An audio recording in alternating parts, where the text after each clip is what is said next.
आज आमे कोषर विभिन्न अंश विषय जानिबा। कोषर मौलिक अंश गुड़िक होउछि कोष झिल्ली, कोष जीवक और न्यष्टि। कोष झिल्ली द्वारा कोष जीवक आवृत। कोष गुड़िक झिल्ली द्वारा परस्पर ठारू पृथक होई रहिथांती। कोष झिल्ली छिद्रयुक्त। यह कोष भितर को बाहर को विभिन्न पदार्थ आदान प्रदान करिबारे साहाय्य करे। कोष झिल्ली कोष को एक आकृति देइथाए। उद्भिद कोषर बाहर आवरणटी होछि कोष भित्ति। यह कोष झिल्ली को सुरक्षा प्रदान करिथाए। कोष झिल्ली और न्यष्टि मध्य थिबा रसाळ पदार्थ कोष जीवक कुहाଯାଏ। एथिरे माइटोकॉन्ड्रियन, गोल्जी बॉडी, राइबोसोम भली अनेक कोष अंगिका देखा जाए।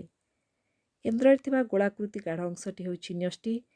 न्यष्टि मध्य थिबा सूता भली अंश को गुणसूत्र कुहाଯାए। न्यष्टि कोषर केन्द्र अवस्थित।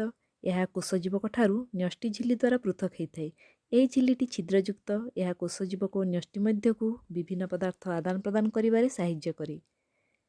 न्यष्टि मध्य सूता भली थिबा अंश गुणसूत्र कुहाଯାए। एगुड़िक जीन बहन करती। जीन वंशगतिर एकक अटे। जीन गोटे पीढ़ी परवर्ती पीढ़ी को संचरित होता है। कोष विभाजन बेले गुणसूत्र बा क्रोमोजोम स्पष्ट भाव में देखि हुए।